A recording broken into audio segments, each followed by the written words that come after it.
जौनपुर में एक छोटा सा गांव है। उस गांव में शीतल अपने माँ के साथ अकेले रहा करती थी। शीतल पढ़ाई में बहुत तेज और होनहार थी। वह हमेशा पढ़ाई ही करती थी, इसलिए उसकी माँ उसे कुछ नहीं बोलती और न ही कुछ काम करने बोलती थी। उसे आगे की पढ़ाई के लिए गांव से शहर जाना था।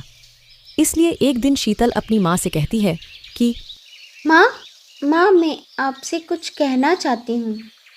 हाँ बोलो बेटा, क्या बात करनी है? माँ माँ वो मुझे आगे की पढ़ाई के लिए शहर जाना होगा। बस इतनी सी बात? इस बात के लिए तुम हिचकिचा क्यों रही थी? ये तो अच्छी बात है ना। ठीक है, मैं कुछ देर के लिए बाहर जा रही हूँ, तुम घर पे ही रहना, मैं आती हूँ। इतना बोल के शीतल की माँ बाहर चली गई और शीतल सोचती है कि वो शहर पढ़ने जा पाएगी या नहीं। तभी उसकी माँ आ जाती है।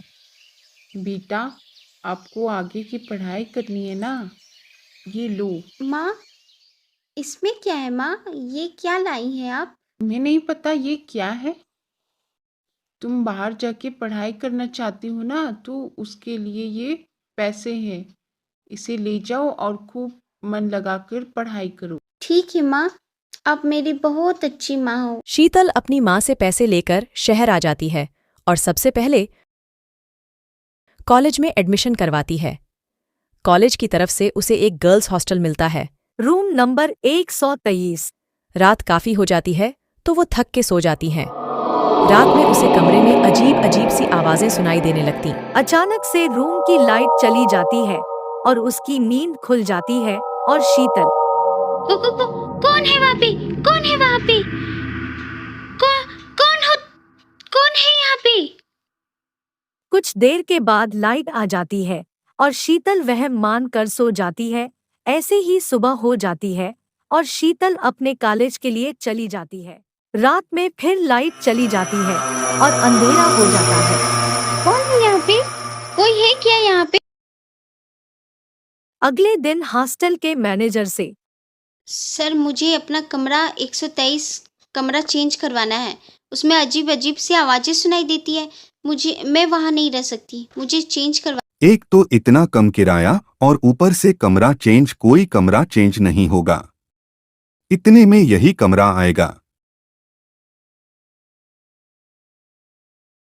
अरे सुनो बेटा, इधर आओ।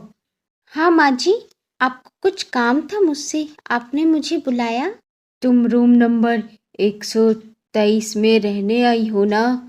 उस रूम में मत रहो। उस रूम में किसी लड़की की आत्मा भटक रही है, वो तुम्हें मार देगी। उस रूम को जल्दी से खाली कर दो। वो रूम अच्छी नहीं है। उसमें बहुत साल पहले एक लड़की रहा करती थी, जिसने ना जाने क्यों आत्महत्या कर ली।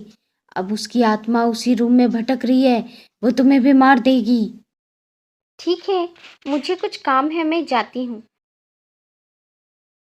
शीतल डरती हुई अपने कमरे में आई और थोड़ी देर बाद आवाजें आने लगी। पता नहीं इस रूम में क्या बात है। अब मुझे ही इस राज के बारे में पता लगाना पड़ेगा। कौन है वो लड़की? कोई है यहाँ पे? कोई है यहाँ पे क्या? कौन हो तुम? क्या हुआ है तुम्हें? कौन हो तुम? बताओ मुझे, क्या हुआ है तुम्हारे साथ? मैं तुम्हारी तरह इस हॉस्टल में पढ़ाई करने के लिए आई थी, रूम नंबर 123। इसी रूम में मैं रहा करती थी। मुझे एक रात लाइट चली गई। मैं हॉस्टल के मैनेजर से बात करने गई तो उसने मेरे साथ गलत काम किया, मेरे साथ जबरदस्ती की और मुझे इसी रूम में मार दिया। तब से मैं इसी रूम में मेरी आत्मा भटक रही है। मैं उसे मार डालूंगी, मैं उसे नहीं छोड़ूंगी। कैसे लोगी तुम उससे बदला? उसके लिए तुम्हें उसी बाथरूम में लाना होगा, उसके बाद मैं अपना बदला पूरा ले लूंगी।